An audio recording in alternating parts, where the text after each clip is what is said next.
from Arizona, they immediately go, "That's crazy. Everyone's so racist there." Yep, that's right. Here's the thing. If your state also bordered Mexico, I think you'd find out a lot about your neighbors. It's not like all of the racist people in the world packed up and moved to Arizona in the 1900s. They walk among us. There are probably some in this room right now. Inherently, I think that we should start integrating stereotypes about lesser-known states into everyday conversation. You're from Utah?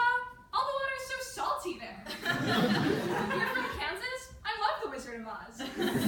You're from Indiana? Are you a crime-fighting archaeologist? The city that I live in Arizona is called Scottsdale, and its city slogan is "the most livable city."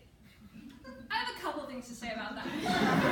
One, no, Scottsdale's in the heart of Arizona, the literal desert, where it's usually 115 degrees, and the only source of water is through a man-made canal that I've watched a group of 10-year-olds take a shit in. Two, even if it was true, the most livable city is nothing to brag about. To give you an example for what I mean, the city slogan for Abbeville, Georgia, is the wild hog capital of Georgia. Wow. Out of all the wild hogs in Georgia, theirs must be the most politically savvy. The city slogan for Apex, North Carolina, the peak of good living. Now, I don't necessarily believe it, but what a statement to make. Also, if you've never checked out the Wikipedia page listing all of the cities and their slogans, I firmly recommend it. It's hilarious. And I stayed in A, the least funny letter. Speaking of letters, I spell my name with 4 of them. I actually only started going by Lynn last year when I started college. Before that, I went by my first name, which is Taylor. And I like the name Lynn, but I'm not sure which one I'm going to use once I graduate from college. So I've been thinking, what if I went by a different name for each stage of my life? This way, when I run into people and they know my name and I don't know where I know them from, I can narrow it down to at least a subset of my life. So like, those 5 years after college, when I'm like searching around for my dream or whatever, I'll be Hannah. When I meet the love of my life, I'll be Janine. When I divorce them, I'll be Teresa. My first 2 kids will know me as Catherine. My second 2 as Paulina. And then, maybe when my kids hit puberty, I'll change their names too. Like, when little Annie shows up to the 4th grade calling herself Joy, you know she just got her first period.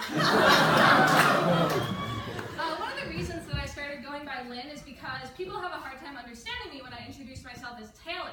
They all think I'm saying Keller. Keller is not a word or a name. So I'm going by Lynn now. The name thing makes like phone calls really stressful for me because it's like harder to hear your voice over the phone. And one time I was talking on the phone to someone. I was scheduling an interview for a job over winter break. And this woman's holding my resume in her hand, and it says Taylor Barbera in 14-point font across the top because I've used a pre-made resume template. But the second I introduce myself, she starts calling me Karen. And she's about to schedule me for an interview, and I'm freaking out. Should I correct her? Should I tell her that it's Taylor? Should I tell her that it's Lynn? But then I remembered that this is a winter break job at my gourmet popcorn kitchen. So I let it slide, and she schedules Karen for an interview. A few days later, I had to call back to cancel this interview because I'd gotten a different job. And I wasn't sure if I should introduce myself as Taylor or as Karen. So I decided to play it safe, and I used my last name, which is Barbera. Unfortunately, the last name Barbera sounds a whole lot like the first name Barbara.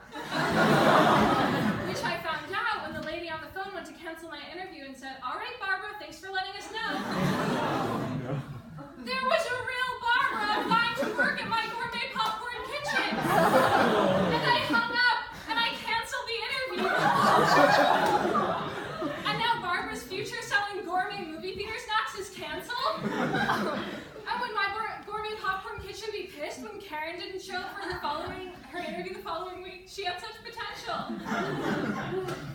So I was pretty worried about introducing myself by my name when I got to Carleton. I was also pretty worried about oral hygiene, which is why the first Sunday before classes started, I went out and bought myself an electric toothbrush. Soon after that, I found out that I didn't really have time today to brushing my teeth with an electric toothbrush every morning, so I started doing it in the shower.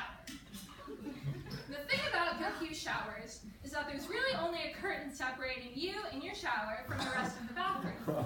So every morning after using my electric toothbrush to brush my teeth, I would step out of the shower onto basically my entire floor. And people were doing this weird thing once I stepped out of the shower where they would be like, "Hey Lynn, how's your shower? Do you have a good shower, Lynn?"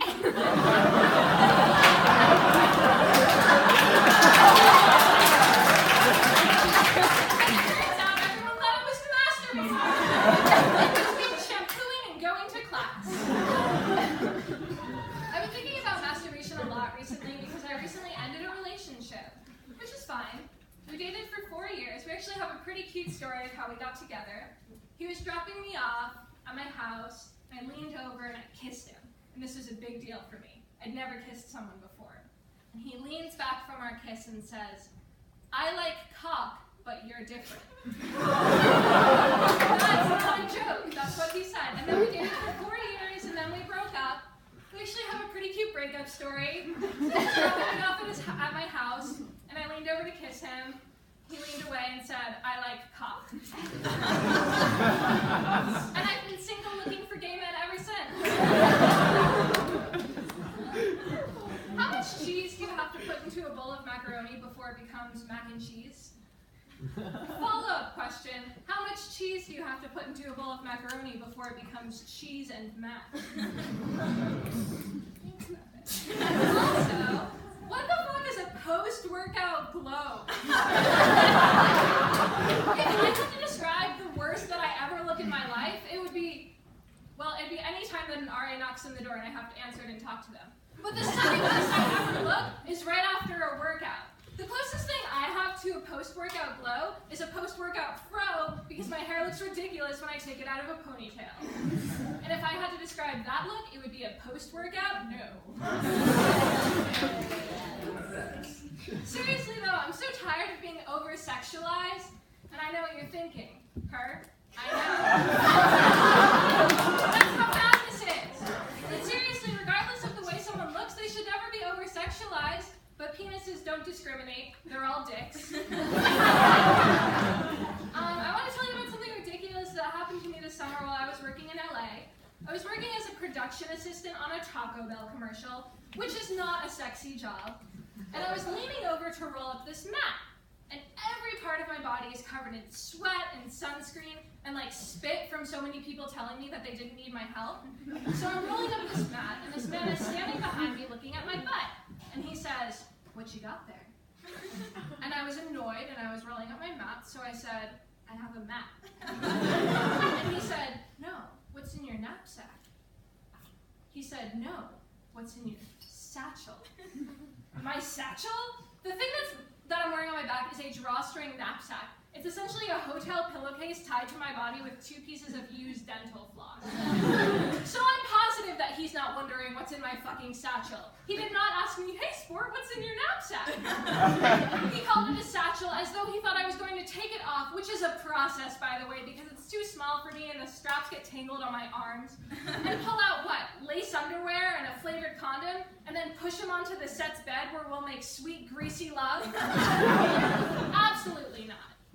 So I took my satchel and my dignity and I left. Then he came up to me later and introduced himself. So if you're looking to kick someone's ass for using the word satchel, just ask for Jimmy. That's my set. Next up is Adam Weeder.